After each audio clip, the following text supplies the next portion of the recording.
y género en Japón, un diálogo entre Doble Suicidio y Sasdae-san.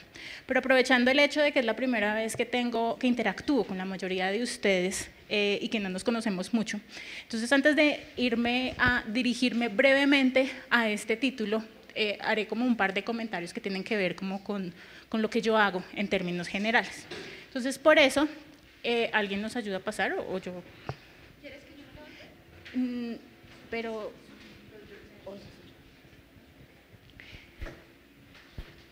Gracias. ¿Te devuelves otra vez, por favor?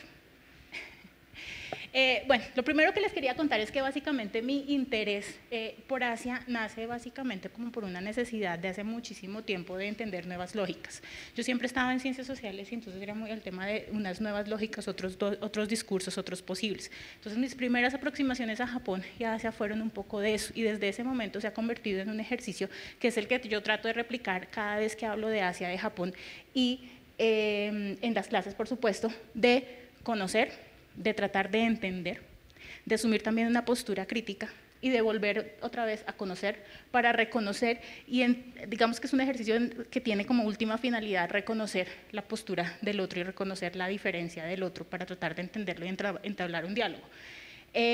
Para mí fue un dilema muy grande dedicarme al mundo de Japón y Asia desde hace como 20 años en un contexto completamente alejado y yo trataba de encontrar un vínculo con las necesidades en el espacio colombiano y entonces creo que ese es como el vínculo que en algún momento encontré que puede, digamos que funcionar o no, pero básicamente el ejercicio de acercarse a culturas como estas es de conocer, tratar de entender, asumir una postura crítica y pues para reconocer esas diferencias y reconocer a ese otro. Siempre trabajo entonces desde la alteridad, desde discursos de la alteridad, y tratando de desplazar categorías que son absolutas en la educación y en la academia, como de esos mundos únicos.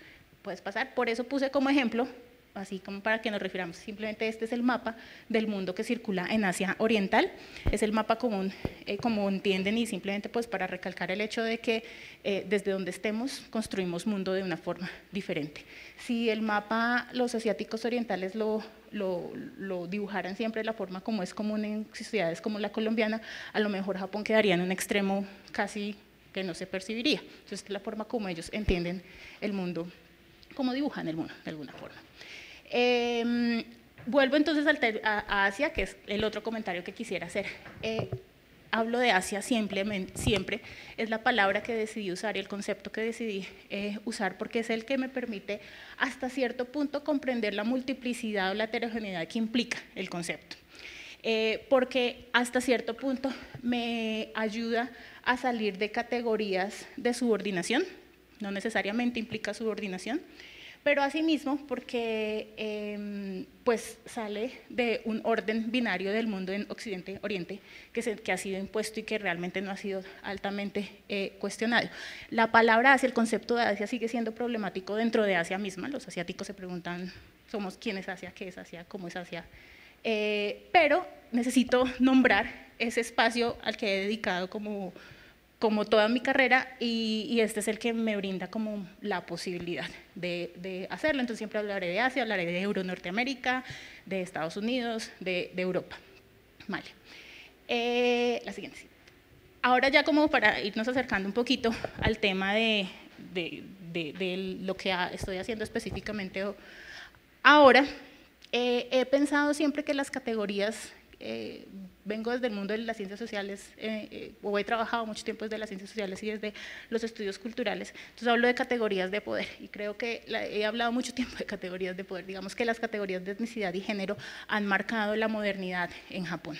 La modernidad en Japón se entiende más o menos desde 1868, que es cuando empieza el periodo Meiji, que es cuando se acaba el sistema de los samuráis, a lo mejor esa cultura tradicional que es más familiar para nosotros fuera de Japón o en mundos más distantes, se acaba. En este momento Japón se abre al mundo, lleva unos 200 años de tener poco contacto con el resto del mundo, no contacto nulo, pero sí muy limitado comercial desde unos puertos específicos, y aquí empieza como toda la interacción fuerte con distintas partes del mundo.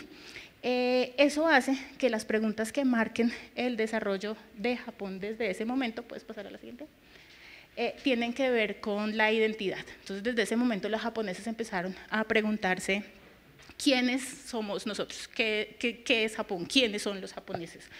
Y entonces son preguntas que están relacionadas pues, con la identidad étnica, pero también con la nacional, porque se estaba empezando a forjar una nación japonesa, el concepto de nación se estaba importando. Y una serie de conceptos que en Europa ya tenían una evolución, Japón empieza a asimilarlos y empieza a preguntarse, pues, ¿quiénes somos nosotros? Esas preguntas marcan todo el desarrollo del conocimiento desde las ciencias puras, las artes, las humanidades, las ciencias sociales, la economía de Japón de la modernidad. Todos están concentrados en tratar de entender qué es Japón, quiénes son los japoneses. Y las respuestas desde esa época han sido, digamos que el discurso dominante de esas respuestas ha sido un discurso etnocentrista, que es básicamente lo que lleva a Japón a la Segunda Guerra Mundial, pero también un discurso patriarcal, que es vigente, digamos que mi teoría siempre ha sido, mi hipótesis siempre ha sido que es vigente hasta el día de hoy. Puse esta imagen aquí como un ejemplo de ello, esta es una geisha y un samurái, que se convierten en modelos de masculinidad y de feminidad hasta en algunos momentos de la modernidad. Y que este es un ukiyo-e, no sé si han escuchado los ukiyo-e, las estampas japonesas, la silografía japonesa. Esta es una técnica, el ukiyo es una técnica propia del periodo Edo, es decir, anterior a lo que llamamos modernidad en Japón. Pero hay unos artistas tardíos de ukiyo-e que en el periodo Meiji, en la modernidad, empiezan a de alguna forma contribuir a la institución de ese discurso etnocentrista y patriarcal binario, digamos que un modelo de masculinidad binario. La geisha y el samurái, como les digo, se convierten en modelos pues, hegemónicos en ese momento. Vale, puedes pasar a la siguiente. Si no pensamos desde el punto de vista de arte y cultura en general, pues toda la sociedad japonesa, pero pues en esta época el arte y la cultura tienen influencias muy fuertes de Europa y de Estados Unidos. Entonces, el arte y la cultura tienen influencia de política, economía y pues por supuesto también de cultura de Europa y de Estados Unidos, pero no dejan también de tener una influencia de todo ese hilo histórico que de la tradición, de la cultura y de las artes japonesas. Específicamente hay periodos que han marcado el desarrollo de las artes y la cultura en Japón, que son los que menciono aquí, Heian, Muromachi y Edo, que es el inmediatamente anterior. Hay una tendencia en esta época, sobre todo en inicios de la modernidad, de tratar de hacer un corte completamente con eso que venía de antes y pensar en el progreso de Japón, pensar en otras formas de entender la sociedad, la cultura, las artes, pero digamos que este hilo permanece y uno puede encontrar como las conexiones. Y pues por supuesto, entonces ahí está el contexto de ese momento de Japón. Japón está como en toda su empresa colonizadora, el gran imperio japonés se está desarrollando y eso tiene una influencia fuerte en arte y cultura. Algo importante también para mencionar de esta época es el hecho de que pues, sea un boom grandísimo en medios, artes y cultura. Se fundan los primeros periódicos, aparecen las primeras revistas, llega el cine, llega la fotografía, llegan nuevas formas de teatro y esto tiene una influencia muy grande en una sociedad que hasta el periodo anterior había sido muy claramente estratificada, casi en castas, en unas clases sociales muy bien delimitadas que marcaban qué se podía hacer, qué tipo de cultura, qué tipo de arte, a qué tipo de arte se podía acceder. En este momento se conforma una nueva clase media que tiene acceso a todas estas nuevas formas y que está como muy ávida de tener contacto con todo esto nuevo que está llegando, que está llevando a la reformulación de lo que había antes. Y se empieza a hablar en el contexto japonés de cultura popular. Este es un concepto que cuando uno estudia cultura popular desde otras partes del mundo se dice que nació en Inglaterra de la posguerra. Pero en Japón de la modernidad, digamos que ya se estaba hablando un poco de esto, de esta gente que estaba teniendo acceso como a estos distintos mundos para reafirmar discursos de la época o para digamos que subvertirlos de alguna forma. La imagen que está aquí es del primer, no se ve, por acá abajo estaba la información, es el primer teatro que se dedicó a la proyección de cine exclusivamente en Japón. Era un teatro para artes escénicas tradicionales japonesas, pero desde 1903 estuvo dedicado a la proyección exclusiva de cine y queda en el centro centro de Tokio, en un barrio que se llama Asakusa. Listo. Entonces, antes de pues hablar más específicamente de doble suicidio Sazae-san, quisiera enfatizar en esto, que hasta el día de hoy hay una constante reproducción de esos discursos etnocentristas y patriarcales que se instauraron en la modernidad japonesa, y que, pues por supuesto, en la medida en que hay discursos también ha habido contradiscursos, y las artes y la cultura han sido definitivas, han jugado un rol muy activo en esta dinámica. Y básicamente eso es lo que yo he hecho durante varios años, entender cómo lo que ha sucedido desde mediados del siglo XIX hasta el día de hoy con relación a estos discursos en términos de medios de comunicación, artes y cultura. Entonces, ahora sí, hablando específicamente de doble suicidio y Sazae-san, creo que vamos a la siguiente, porque Doble suicidio es una película de 1969. Es dirigida, el director es Masahiro Shinoda. Tanto la película como él se consideran representantes de lo que se llama la nueva ola del cine japonés, que según los críticos no tiene relación con la nueva ola del cine francés, por ejemplo. Digamos que surgieron en contextos diferentes, simplemente tienen un nombre similar, pero no tienen una relación. Básicamente estas son narraciones, historias y formas de hacer cine que se oponen un poco al Japón de los años 60, que está empezando a crecer, se está industrializando, está importando formas de hacer cine, de crear contenidos, especialmente desde Estados Unidos, porque los estadounidenses ocuparon el territorio japonés hasta el 54. Entonces, digamos que después de eso llega como una influencia muy fuerte en las artes y las culturas, y este es un grupo de directores que se consideran rebeldes, unos más que otros, o más bien, hoy con nuestra lectura del siglo XXI, unos se sienten más rebeldes que otros, pero en su momento todos se sentían subversivos y muy políticos, que su cine tenía una carga política bastante fuerte. Es importante mencionar que Doble suicidio es inspirada en una obra de teatro que fue escrita por uno de los dramaturgos más importantes del periodo Edo, de la época de los samuráis, que se llama Chikamatsu Monzaemon. Y esta obra, digamos que está basada, la original de Chikamatsu Monzaemon está basada en hechos reales. El nombre, digamos que en español y en inglés es Doble suicidio, pero realmente, si uno lo tradujera del español, sería como la muerte de los amantes, del japonés, sería la muerte de los amantes. Chikamatsu Monzaemon escribió 11 obras de teatro dedicadas a la muerte de los amantes. Entonces, está basado en hechos reales, fue escrita para teatro, pero además teatro de marionetas. No sé si alguna vez han visto algo que se llama bunraku, teatro de marionetas japonesas. Y después de la guerra, Shinoda retoma esta historia que todos los japoneses conocen muy bien y reconstruye una historia que estaba hecha para teatro desde el cine. Hoy en día, esta obra ya hace parte del cine arte japonés y es una de las obras que los japoneses muestran orgullosamente. Entonces, es para hablar un poco cómo, digamos que las mismas obras evolucionan en el tiempo y son interpretadas de distintas formas. El otro ejemplo que tengo aquí es de Sazae-san. Sazae-san es un manga. Es uno de los primeros mangas como los cómics japoneses, es uno de los primeros mangas que hubo en la posguerra, o bueno, en la historia pues, del manga. Y digamos que es representativo del manga de posguerra, pero además del manga hecho por mujeres hasta el día de hoy. Este es un escenario, este es un campo dominado por hombres en Japón. Y Sazae-san cuenta historias inspiradas en la vida familiar de posguerra, pero con una perspectiva pues, medianamente crítica. Fue manga, pues nació en el 46, en el 49 llegó a un periódico que se llama Asahi, es un periódico que se conoce pues, con un tinte liberal dentro de lo conservador que es Japón, y se empieza a publicar allí, y a finales del 67, más o menos en la misma época en la que sale Doble suicidio, Sazae-san pasa a hacer una animación que hasta el día de hoy pasa por la televisión japonesa todos los domingos a las 6 de la tarde.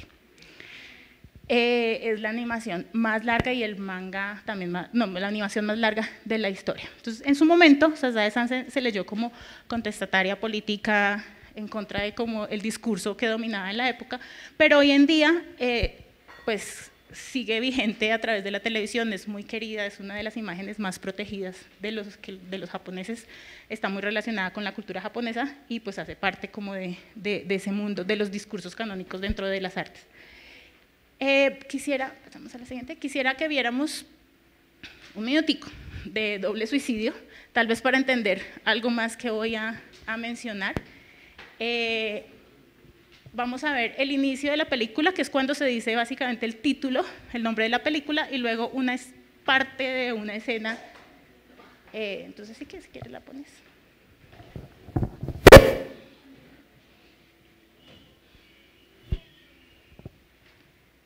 No se escucha. Y el sonido era lo importante de esta escena.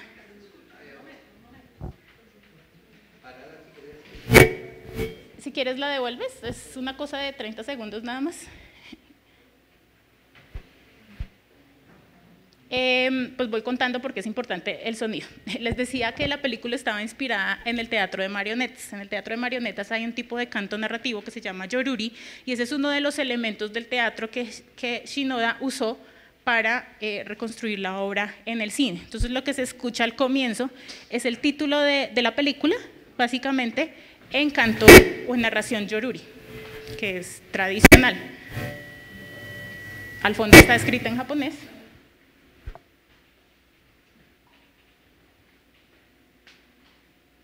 No, si no.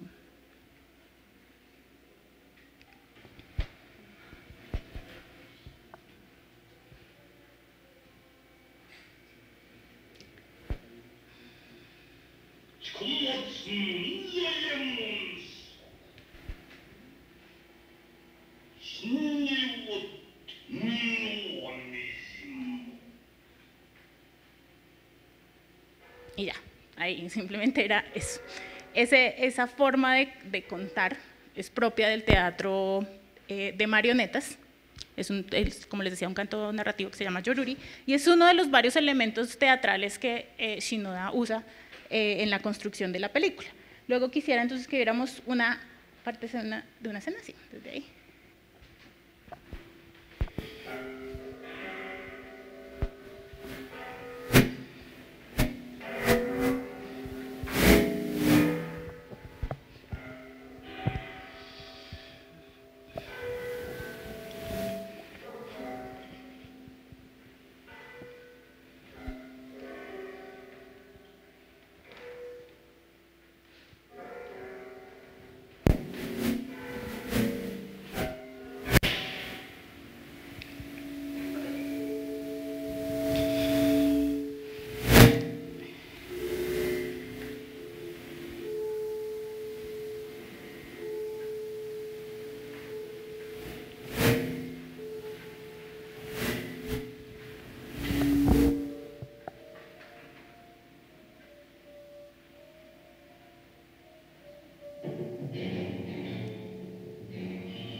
Yo creo que lo dejamos ahí, por favor.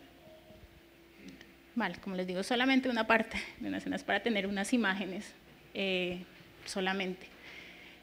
Pues de pronto esto ayuda a entender lo que voy a mencionar. Después, Doble Suicidio es una película a la que le podríamos dedicar muchísimas horas.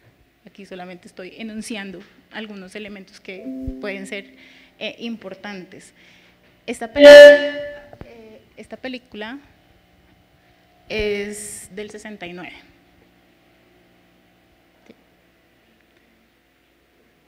No, es del 69, es la época en la que todavía en Japón estaba un poco la fascinación por el color. Sin embargo, Shinoda decidió hacer la película en blanco y negro. una época en la que había fascinación por el color, estaban saliendo las primeras animaciones en color. Es una época en la que, digamos que anterior a esto hay como lo que se llama el periodo de oro del cine japonés, en el que hay unas películas específicamente de Kurosawa, que a lo mejor es uno de los directores más conocidos internacionalmente, que están ambientadas en el periodo de esa época de samuráis, pero hacia los 50s y 60, finales de los 50s y 60s, estas temáticas empiezan a perder vigencia, entonces él la retoma, ambienta su película en el periodo Edo.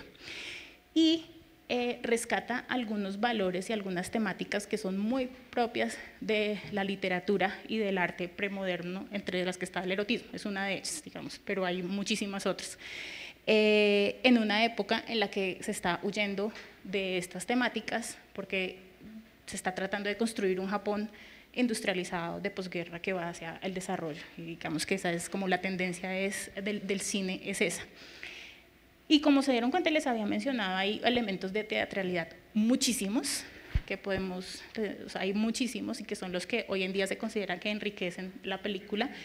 En la parte en la que vimos, de pronto quisiera resaltar el papel del kurogo, que es esta persona vestida de negro, como de utilería, si uno quiere.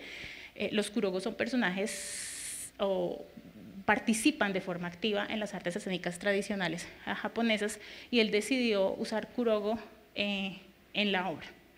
Aparece todo el tiempo y en algún momento interactúa con la audiencia, mira hacia la cámara, ayuda como a entender la historia, explica lo que está pasando. Entonces digamos que le da otro carácter, realmente lo vuelve un personaje dentro de la historia, pero eso está tomado de allí, de una forma de narrar que es propia pues, de la tradición japonesa. Y en esa medida, digamos que estos son algunos de los elementos que Shinoda usa para contrarrestar ese discurso pues, que se está volviendo dominante en ese momento en las artes y específicamente en el cine, que es mirar hacia Hollywood y hacia lo que se está haciendo en Estados Unidos para reconstruir historias. Vale, como les digo, podríamos hablar muchísimo de doble suicidio, pero entonces quisiera ahora referirme al otro ejemplo, el de Sazae-san, tal vez porque el manga es uno de los géneros que más menospreciamos en muchísimas partes del mundo, y el manga es un género que en Japón tiene una importancia dentro de la evolución de la cultura visual muy grande, pero también dentro del desarrollo de la sociedad. Entonces, por eso decidí referirme también a Sazae-san en lugar de dedicarme solamente a doble suicidio. Sazae-san, vas a hacerle la imagen. Es un manga, no sé si alcanzan a leer. Aquí hay dos historietas, de pronto si quieren ver esta, ¿alcanzan a leer o lo trato yo de leer arriba?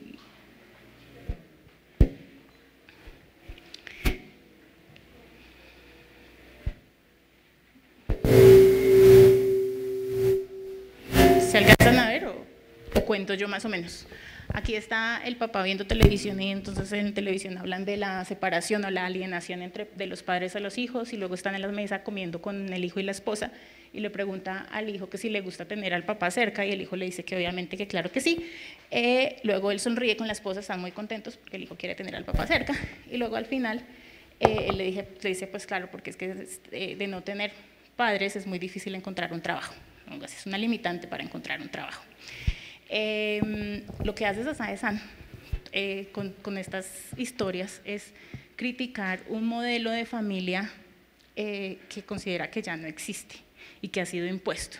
Sazae-san no está en estas dos historias que escogí, ella es una ama de casa, se supone que está en sus 20s, más o menos, vive en una familia extendida, que es el ideal de la familia japonesa, pero critica mucho la imposición de ciertos valores alrededor de la familia en el contexto de la posguerra. Aquí, por ejemplo, está una señora mayor, ella es la vecina de Sazae-san, una persona mayor, está con kimono cocinando. Si se dan cuenta, esto es una arrocera eléctrica. Va y pasa el arroz a una olla de cerámica de barro tradicional, bueno, pues le pone el pescado, se la sirve al esposo y el esposo dice que sí, que no hay nada como la forma tradicional de comer. Entonces aquí está, todo el tiempo juega como con la ironía, con esos valores que son importantes para la sociedad. De pronto no fue tan claro y es como la idea de respeto hacia los padres, de una lealtad filial muy vigente en el Japón anterior a la guerra y que después se trata de reconstruir, pero pues no es tan sencillo por el contexto. Sazae-san no ha sido traducida oficialmente al inglés. Esto que ustedes ven aquí sale de un texto que se produjo en Japón para que los japoneses aprendieran inglés. Entonces, por eso están pues las historietas y acá al lado está el original en japonés, porque está dirigido básicamente a japoneses y a lo mejor por eso el inglés en algunos casos puede sonar un poco raro. La animación tampoco ha sido, digamos que doblada a lenguas extranjeras, es como una historia que los japoneses protegen para ellos mismos, se han encargado de que no se internacionalice tanto, a pesar de que es difícil, cada vez es más difícil, pero es muy protegida como la imagen de Sazae-san. Creo que esto es básicamente lo que decía, a través de la ironía, de la sátira y de la burla, digamos que Sazae-san critica un poco ese sistema de la madre dedicada al espacio de lo doméstico y el padre trabajando y esperando el respeto de sus hijos, son como las críticas constantes en la historia. Se consideraba subversivo en su momento también porque el manga en esa época no tenía el lugar que tiene hoy. No se había establecido realmente qué era el manga. Esta es una de las primeras historias que se cuenta en 4 viñetas, digamos que eso es algo importante en la evolución del manga. Ella contribuye también a la formación de un género dentro del manga y la animación y las novelas que se llama shoujo, que son las historias de mujeres contadas por mujeres para mujeres. Y pues ella como mujer, digamos que es líder como mujer en el mundo del manga hasta el día de hoy. Además, hace de su personaje principal una mujer, pero es una mujer que no cumple para nada con el modelo de mujer de la época. En esta época había como una ideología fuerte que promovía este lema de buena madre, sabia esposa.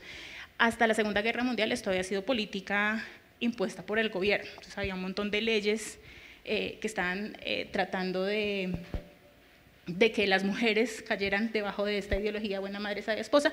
Después de la Segunda Guerra Mundial deja de ser, digamos que impuesto por el gobierno, pero sigue en el imaginario de los japoneses hasta el día de hoy. En su momento se pensaba que Sazae-san era de izquierda, era demasiado desordenada para publicarla en el periódico y para que le llegara como a audiencias mayores. Listo. Hoy en día es diferente. Lo que he querido mostrarles, digamos que a través de estos ejemplos, es buscan pues justamente cómo hay desde el arte y de la cultura una de las constantes ha sido en sus momentos pues subvertir, pero en otros casos también reproducir discursos que se establecieron desde el comienzo de la modernidad en Japón. En el caso de Sazae-san y Doble Suicidio, su forma de subvertirlo inicialmente es como volver a la cultura anterior a la modernidad, por un lado, o presentar unas nuevas formas de comprender el Japón pues desde el momento en el que se encuentra. Siempre la temporalidad es importante. Hoy en día hacen parte del discurso canónico ambas, digamos que se muestran con orgullo oficialmente. Doble Suicidio hace parte de un género que se llama Jidaigeki, que es como de las películas de época. Hoy en día se considera que las películas de época tienen como las características puras de la estética japonesa y por eso mismo Doble Suicidio hace parte de ese mundo. Y el manga, desde unos 20 años hacia acá, digamos que se ha establecido en Japón como un género propio de ellos, y en ese sentido lo han venido defendiendo. Les ha costado bastante entenderlo, porque si ustedes están familiarizados con el mundo del manga y el anime, son muchísimos los contenidos que se presentan, y hay sectores bastante conservadores que se oponen a que el manga sea uno de los géneros que represente a Japón todavía. Sin embargo, hoy en día se considera oficialmente, en textos oficiales uno encuentra que el manga es, digamos que representa a Japón. En medio de esto ha habido unos discursos estéticos, diferentes de cómo construir una imagen, cómo construir un discurso, cómo llevarle a la gente unas ciertas narrativas. Y esa estética de alguna forma se ha convertido, digo yo, en un discurso estético porque es político, o en un contradiscurso estético porque es político. Siempre está en relación con esta forma de entender Japón etnocentrista y patriarcal que se impuso a comienzo de la modernidad. Un ejemplo de ello que puse aquí para que tal vez no se me olvidara mencionar es algo que se llama el proyecto Cool Japan. Hace unos 20 años en el Ministerio de Economía de Japón nació este proyecto para, digamos que con toda la intención de vender a audiencias nacionales e internacionales la cultura japonesa. Y se ha escogido específicamente qué es lo que es digno de mostrar en el extranjero, qué es lo que se podría mostrar. Hay como toda una lógica detrás, y Sasae-san y Doble Suicidio, por estas razones, caben dentro de ello. Más Sasae-san atendiendo como a un público local, nacional todavía. De todas maneras, digamos que a pesar de esta perspectiva crítica que se pueda tener del cine, del manga, de la cultura visual y cultural y popular japonesa, creo que sí hay que reconocer que ha habido una historia y que hay una evolución de una cultura visual que es diferente a la nuestra, que tiene unas características y que esas características en muchos casos son admirables y que tienen que ver con formas de ser, con formas de interactuar con el mundo material y de construirse también como japoneses. Creo que esto es todo lo que les quería contar. Básicamente es como un esbozo muy grande del más o menos lo que hago. Hasta cierto punto, durante mucho tiempo me dediqué a hacer un análisis, es como una perspectiva crítica de estos discursos en medios de comunicación. Pero he venido trabajando también como de la perspectiva crítica, también desde el cine y desde la cultura popular, y probablemente pues ese sea el énfasis más grande de ahora en adelante. Muchas gracias.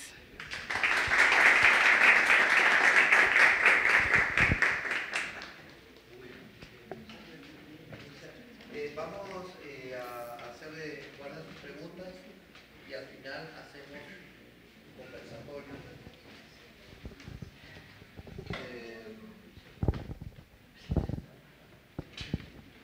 ¿Está pensando en el antecedente de la economía naranja?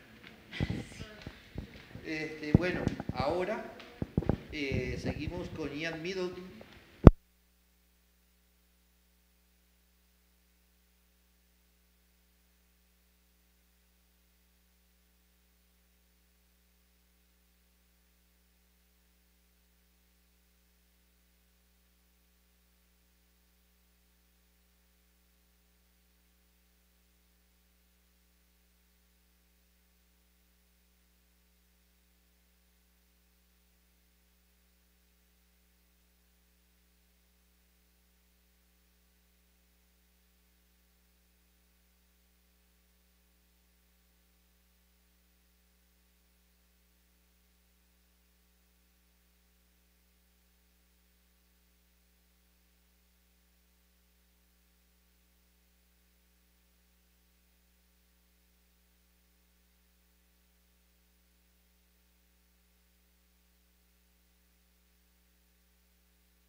¿Tenemos sonido ahí? Listo. Bueno, muchas gracias David, a la Facultad de Artes por esta invitación, muchas gracias a ustedes por venir. Todo lo que dijo David es cierto y resume una gran parte de mi presentación, entonces nos vamos, comemos empanadas más bien. Les presento como un resumen de la investigación que he hecho hasta ahora y los temas que me interesan indagar de ahora en adelante. A través de cuatro ejes, digamos, de esta presentación. Les muestro el enfoque de mis investigaciones, los interlocutores con quien trabajo y los sitios donde hago trabajo de campo. Pensamos en los tipos de productos que puedo producir y la metodología que aplico.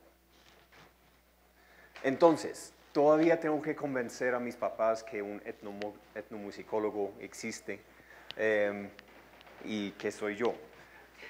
Supuestamente en la etnomusicología lo que hacemos, pues nos interesa el sonido musical, sí, los sonidos son importantes para nosotros, pero para muchos el enfoque es en los seres humanos que hacen esos sonidos musicales. Lo que estudiamos son personas en el hacer musical y sus actividades relacionadas con. Entonces nos interesa, sí, sonidos musicales dentro de interacción social o como una parte de esa interacción y construcción de personas en el hacer. Seguimos. Por favor. Sí, yo creo que se nos fue dos. ¿Qué tipo de actividades musicales? Pues obviamente incluye imágenes no tan claras, presentaciones en vivo, grabaciones, pero también actividades como construir instrumentos, como ensayar o trabajar en proyectos educativos con jóvenes. Eso es un eje que me interesa mucho.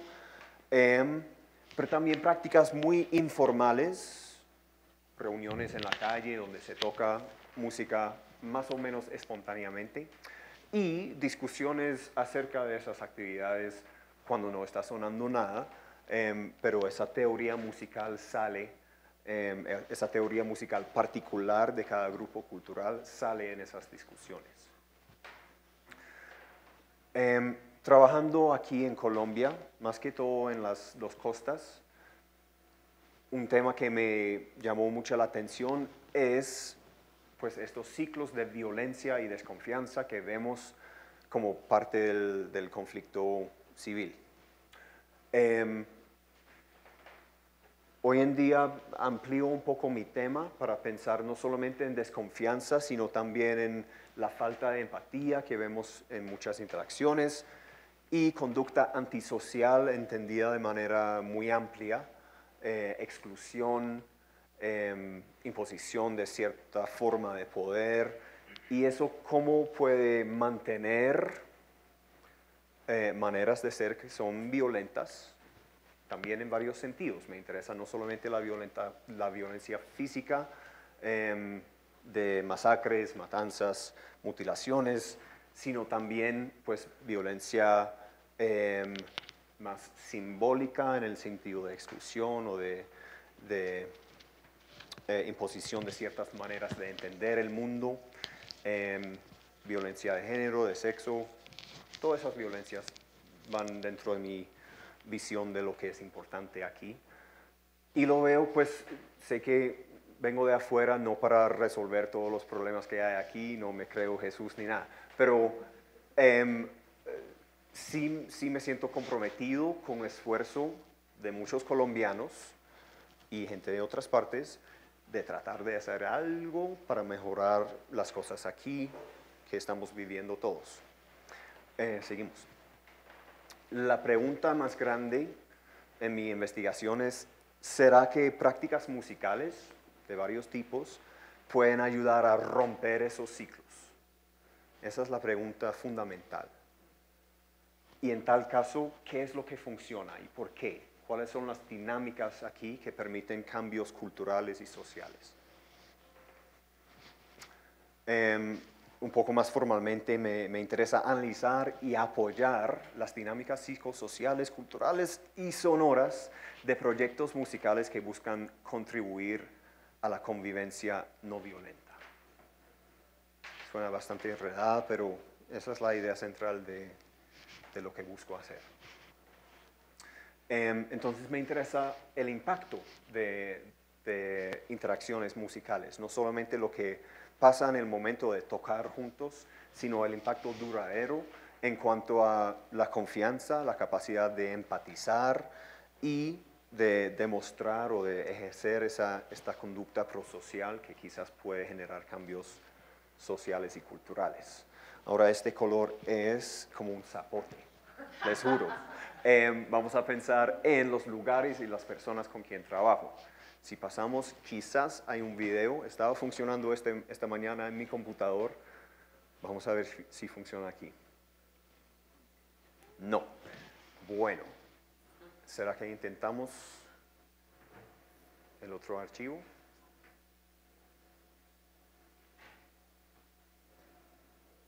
¿Te ayudo?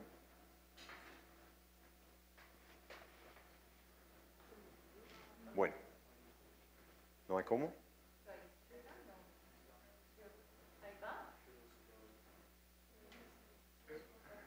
En el computador no hay un código que no deja mostrar el video. Bueno, discúlpeme, para la próxima intentamos tener el video, se lo comparto, quizás buscamos la manera. Muestra aquí como varios tipos de música tradicional y no tan tradicional, principalmente de la costa Caribe, donde yo he hecho la mayoría de mi trabajo de campo, pero también en Cali. Vamos a ver estos contextos aquí. San Martín de Loa, sur de Bolívar, en las orillas del río Magdalena, de donde la cantadora Martina Camargo, que mencionó David al principio en su introducción. La tradición de tambora callejera, se toca tambora con puros tambores, palmas, coro responsorial y baile en diciembre para marcar la novena. Pero desde los años 80 han surgido festivales que folclorizan esas prácticas, lo ponen en escenario, lo entienden como música folclórica y se generan semilleros de jóvenes principalmente que antes no tocaban esa música, era para adultos, pero ahora jóvenes están entregados a la tarea de aprender esas músicas tradicionales y ejercerlo en escenario con todos los cambios que eso genera. En Ovejas Sucre, debería aclarar, perdón, en San Martín de Loa no hay, por lo menos con la gente con que trabajo yo, no hay ningún apoyo estatal ni institucional para estos proyectos. Lo que pueden rebuscarse para ciertos proyectos sí, pero no hay nada fijo así.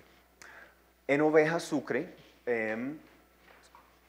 hay tradiciones de música de gaita y el festival de gaita más grande del país, que ha vuelto como un centro de interés y a través de ese festival han logrado establecer cierto apoyo estatal para proyectos educativos con jóvenes.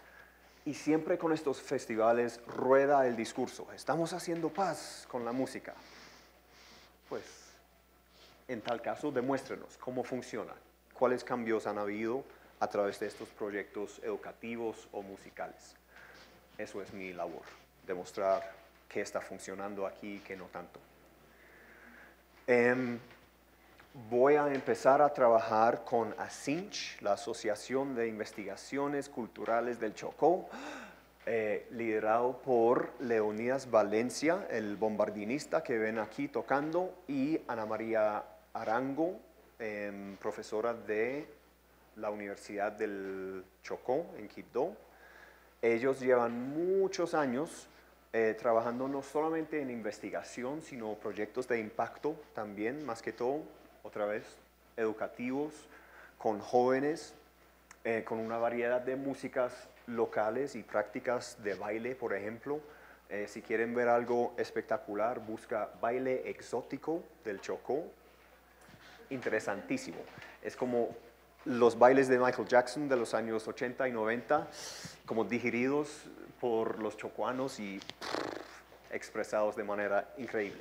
Ellos trabajan con eso, además de chirimía y otros estilos. Y en Siloé, un barrio en la ladera de Cali, trabajo hace unos años con Tambores de Siloé, que es un proyecto de responsabilidad corporativa social, nunca sé en qué orden van esos términos, de la Fundación SIDOC. SIDOC es una empresa siderúrgica que invierte mucho en este barrio en Cali en proyectos sociales, uno de los cuales es Tambores de Siloé. Notarán que tocan marimbas, entonces tiene algo que ver con la música tradicional del Pacífico Sur, pero son marimbotellas. Los resonadores no son en guagua, sino en botellas de plástico. Los tambores son hechos con tarros de basura, por ejemplo. Entonces buscan esos elementos alternativos, en parte para sostener un proyecto de manera económica, pero también buscando integrar un discurso de cuidado del medio ambiente y de proveer una alternativa a los modelos de imponer cultura occidental en este proyecto. Aunque la Fundación SIDOC también apoya la orquesta de Siloé, que es orquesta sinfónica, un modelo muy bien occidental. Seguimos. Y a nivel nacional he trabajado con representantes de esta organización llamada la Legión del Afecto, que trabajó hasta los años 2016-17 en lugares muy puntuales del país donde ha habido conflicto, como sitios importantes del conflicto, digamos. Trabajos de intervención con jóvenes, explícitamente enfocado en la construcción o como retejer el tejido social y empoderar jóvenes a volverse líderes sociales, líderes de comunidades, a través de las artes en general, pero en particular la música y la danza siempre está muy presente en estos proyectos. Desde el 2017 no ha recibido fondos. Antes recibía fondos del DPS, pero ahora no. Entonces, parte de mi labor es como buscar a la gente que estaba involucrada en esto y ver qué pasó, por qué no está funcionando ahora, porque era un ejemplar de impacto social, en mi opinión. Y tratar de buscar en qué proyectos andan ahora, a ver qué está sucediendo, porque ellos tenían un modo de trabajar muy interesante, bastante rizomática, dentro de lo cual cualquier miembro se volvía legionario y podría como gestionar proyectos en su localidad. Entonces, quisiera ver en qué andan ahora. Y más adelante hay la posibilidad de hacer trabajo comparativo en otros países. Uno de los principales es con Lucas Pairón, el director de Music Fund, que trabaja entre otros sitios en Kinshasa, Congo, aunque estoy muy consciente de que están pasando por una época aún más dura que normal en su conflicto civil, entonces vamos a ver si hay la posibilidad de trabajar en conjunto con él. ¿Qué hago? Esto es verde, indica mis productos. Con muchos colegas tengo que explicarles, pues, ¿será que hago composición como otros miembros del departamento de música? Pues sí, pero no es mi enfoque. ¿Hago presentaciones? Pues sí, pero no es lo más importante de mi investigación. Entonces, ¿qué es lo que hago? Pues 3 cosas principales, por favor. Seguimos. El primero, pues son artículos. Yo, como muchos de ustedes, escribo. Publiqué mi primer artículo en diciembre del año pasado. Si lo quieren buscar, está en esta revista en línea, Maya. Hicieron una edición especial acerca de música en proyectos de construcción de paz. y era como una edición de palabras claves. Yo aporté el artículo acerca de la confianza. Ahí argumento que diferentes tipos de práctica musical tienden a generar diferentes tipos de confianza. Suena bastante lógico, pero demostrarlo es un poco más complejo. Por ejemplo, aunque la tambora y la gaita parecen ser muy parecidos, pues es música folclórica de la costa, ¿no? Pues sí, pero la tambora tradicional es bastante participativa en el sentido de que cualquier persona que está ahí alrededor se puede juntar, por lo menos a cantar, a tocar las palmas, a bailar, si sabe tocar tambor, puede en ese momento. En la práctica callejera, no en escenario. Mientras que la gaita casi no se practica de esa manera hoy en día. Lo que sí se hace son presentaciones donde hay una distinción entre público pasivo y músicos activos, conocedores, más virtuosos, lo cual tiende a generar, y bueno, los músicos también se reúnen a practicar para esos eventos, ¿no?